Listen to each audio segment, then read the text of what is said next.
Night వారి ప్రయాణం సాగుతుంది. కొంత దూరం వెళ్ళిన తర్వాత ఒక తెల్లని ఆకారం నీళ్ల మీద నడుస్తూ వస్తుంది. చీకటి, తెల్లని ఆకారం, భయంకరంగా భీతావాహంగా ఉంది అక్కడ క్లైమేట్. నేల కాదు పరిగెత్తడానికి, నీళ్లు. కానీ ఉండే కొంత ఆకారం దగ్గరికి వస్తూ ఉంది. వాళ్ళకి డౌట్ వచ్చింది.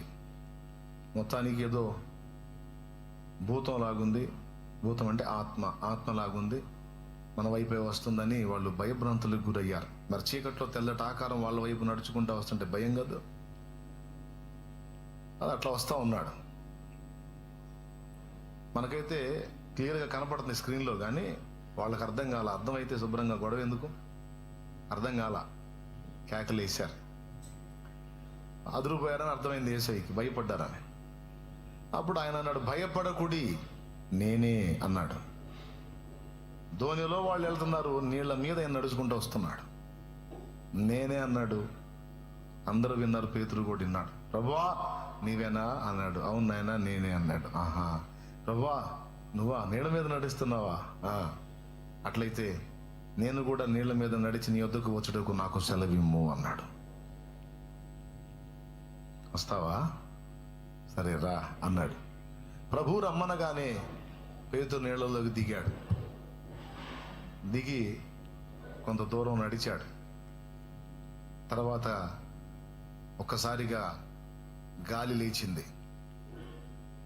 ఆ గాలికి భయపడ్డాడు.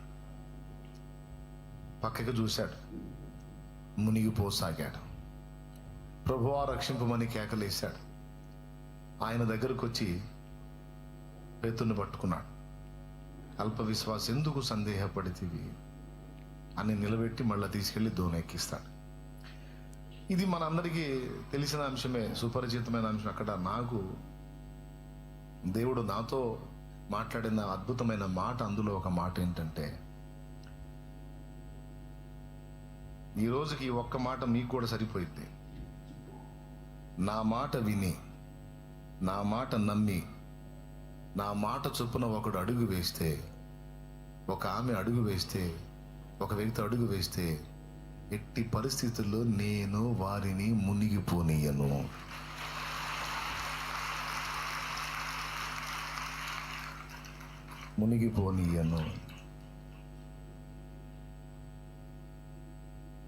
ఏదో శోధనలకు, ఆకర్షణలకు అటు ఇటు చూసి బలహీనపడుతుండొచ్చు. బలహీనపడి మునిగిపోయే ప్రమాదంలో ఉండుండొచ్చు. ఆయన ఎవరిని బట్టి దిగాడు? ఎవరిని బట్టి దిగింది? నేనున్నాననేగా. ఏదన్నా తేడా వస్తే నేను ఆదుకుంటాననేగా. ఏదన్నా పరిస్థితులు తారుమారైతే నేను ఎంటర్ అవుతాననేగా. కాబట్టి నన్ను నమ్మి అడుగు వేసింది, నన్ను నమ్మి అడుగు వేశాడు గనక